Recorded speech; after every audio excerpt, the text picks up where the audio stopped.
છે, અમારા રવિવાર તો ઘણા છે, ભલે ફોટાના દર્શન કરી લઈશું પણ માં અમે તો તારા પારે આવવાના ના. ભલે વરસાદ હોય કે ભલે ધગધગતી ગરમી હોય, પણ જેને જેને મારો એડો લાગ્યો, જેને જેને મારા પ્રત્યે ખૂબ વિશ્વાસ આવ્યો, જેને જેને બારેજા ધામ પ્રત્યે એક શ્રદ્ધા અને વિશ્વાસ જાગ્યો, એવા ભાવિક ભક્તોનો તો કદાચ કોઈ જાતનું આમંત્રણ આલ્યા વગર એક હરખ ન ભાવ ન ઉત્સાહ સાથે દર રવિવાર બારેજા આવવાના મને એવો વિશ્વાસ છે.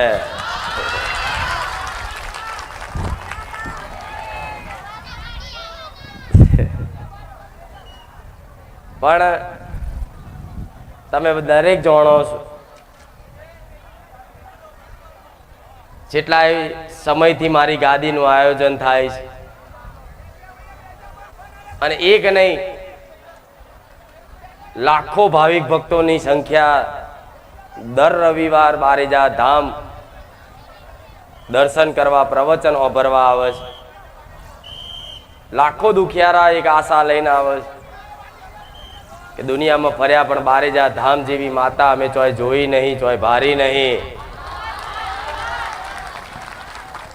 પણ આવા વિશ્વાસથી જે ભાવિક ભક્તો આવતા હોય ને, તો ચિંતા ના કરતા, હું બહુચર માતા બેઠી છું, મારા બહુચર ના રામ.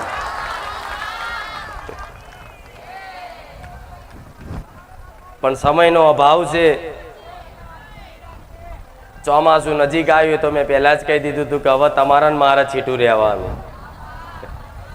જેમ કે આવા લાખો ભાવિક ભક્તોની એક ભીડ અહીંયા આ જગ્યા પર ભેગી થતી હોય, તેની વ્યવસ્થા કરવા માટેની જગ્યા તો વિશાળ છે, પણ એક વરસાદ બી પડી જાય તો આ જગ્યા પર પાણી ભરાઈ જાય અને બધું બહુ મારા સેવકોને મહેનતે બધી વધી જાય, બધું બહુ થાય. પણ હવે વરસાદના તો ઋતુનું કામ કરે, પણ વરસાદને મારા રોકવા ના જવાય.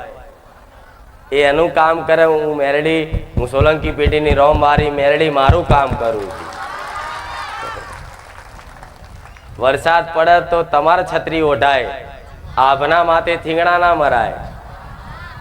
એટલે વરસાદ પડે તો એના બચાવ માટે આપણે કંઈક વ્યવસ્થા કરવી પડે. પણ તમારા બધાની ભીડ જ એટલી બધી હોય છે કે વ્યવસ્થા જમ નહીં કરવી.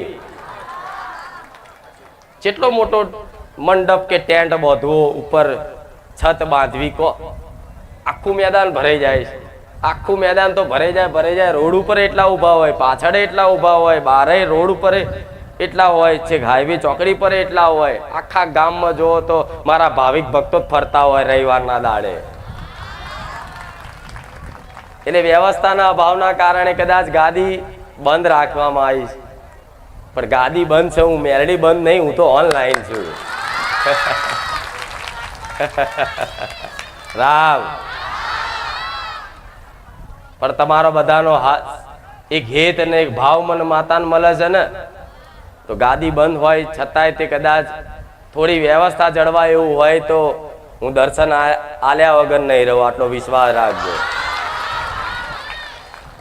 પણ દૂર દૂરથી આવતા હોય એમના માટે કહીશ કે જો આવા વરસાદના માહોલમાં